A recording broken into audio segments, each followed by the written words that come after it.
Hi everyone. सो ये मेरा दूसरा दिन था उज्जैन में और सुबह के भोर के 4 या 5 बज रहे थे और मैं रेडी हो गई थी, रुद्र भी रेडी हो गए थे। सो हम दोनों निकल पड़े थे मंदिर के लिए दर्शन करने। सुबह रोड पे कोई भी नहीं दिख रहा था, फिर हमने अपने ऑटो वाले को कॉल किया, वो आया और हम लोग को लेके गया मंदिर तक। मॉर्निंग में इतना अच्छा फील हो रहा था कि मुझे लग रहा था जैसे मैं कहाँ ही आ गई हूँ, मतलब घूमती रहूँ इसमें मंदिर में।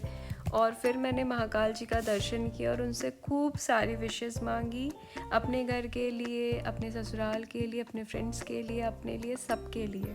दर्शन करके हम लोग ने शॉर्टकट मारा और मतलब हम शॉर्टकट रास्ते से निकल आए, इसीलिए रुद्र हंस रहे हैं कि अगर पकड़ी गई ना तो बहुत डांट खाओगी। वहाँ से थोड़े दूर पे काल भैरव जी का मंदिर था, तो हम वहाँ दर्शन करने के लिए आ गए थे। और सुबह सुबह, वो भी विंटर की मॉर्निंग, कितनी अच्छी लग रही थी ना, मैं बता नहीं सकती। फिर हमने काल भैरव जी के मंदिर में दर्शन किया और यहाँ से फिर होटल के लिए निकल लिए थे। होटल आते ही मुझे भूख बहुत तेज़ लगी थी, तो मैंने फटाफट से चेंज किया और उसके बाद रुद्र ने भी चेंज किया। और मैं थोड़ा बहुत परेशान कर रही थी रुद्र को भूख को लेके कि मुझे बहुत तेज़ भूख आई है, आपको समझ नहीं आ रहा है, ऐसा वैसा मैं परेशान कर रही थी। फिर हम दोनों ने ब्रेकफास्ट लिया अपना, और मुझे सबसे ज़्यादा पसंद होता है उपमा, जो कि वहाँ का बहुत टेस्टी था। और इडली था, इडली भी मुझे पसंद होता है। मैं कभी भी बाहर जाती हूँ, आप मेरी प्लेट्स में देखोगे तो इडली, उपमा और फ्रूट्स, ये 3 चीज़ ज़रूर दिखेंगे। रूम में आने के बाद फिर वही बात हो रही थी कि फटाफट से पैकिंग करो, निकलना है, क्योंकि हमें ओमकारेश्वर के लिए निकलना था, जो कि यहाँ से 3 घंटे का रास्ता है। तो बस हम ऐसे ही अपनी गपशप कर रहे थे, रुद्र को परेशान कर रही थी, और फिर हम लोग तुरंत निकल पड़े यहाँ से।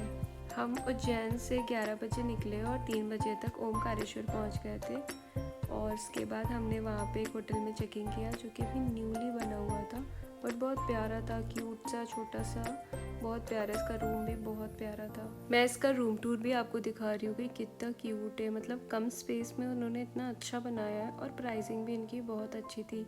उज्जैन वाले से तो फार बेटर था कि इनकी प्राइसिंग और इनके जो भी ब्रेकफास्ट वगैरह सब कुछ अच्छा था इनका। हम लोग काफ़ी थक गए थे, तो थोड़ी देर हम लोग ने रेस्ट किया। फिर इवनिंग में हम मार्केट निकल पड़े थे कि मार्केट देखते हैं कैसा है और दर्शन कैसे करना है, क्या करना है, क्या यहाँ पे इनके मतलब रूल्स हैं कि कैसे करना होता है।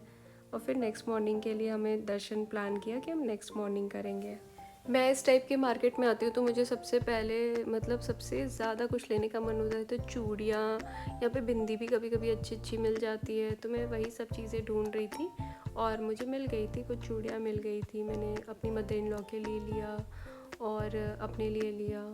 शाम हो गई थी और रुद्र को चाय की क्रेविंग हो रही थी, मुझे भी हो रही थी। मैं जनरली बहुत ज़्यादा चाय नहीं पीती हूँ, बट बाहर जाती हूँ तो मुझे ये कुल्हड़ वाली चाय बहुत पसंद आती है। तो हम लोग ने चाय पिया, फिर हम उस पुल पे चले गए थे, मतलब ओमकारेश्वर मंदिर तक, कि कैसे जाया जाता है, क्या है, कि हम भोर में आएंगे तो हमें दिक्कत ना हो, तो हम सिंपली खुद से ही दर्शन कर सकें, हमें किसी की हेल्प ना लेनी पड़े।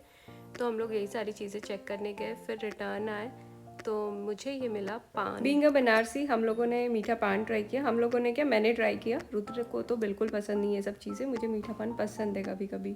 फिर हम लोग ने डिनर किया। आप देख रहे हो रात काफ़ी हो गई थी, और यहाँ पे ये ढाबा सिस्टम ही था, क्योंकि और कुछ भी नहीं था ऐसा कि हम कहीं अच्छी जगह जाके खा सके। तो हम लोग ने यहाँ पे खाना खाया, उसके बाद हम फिर अपने होटल चले गए थे।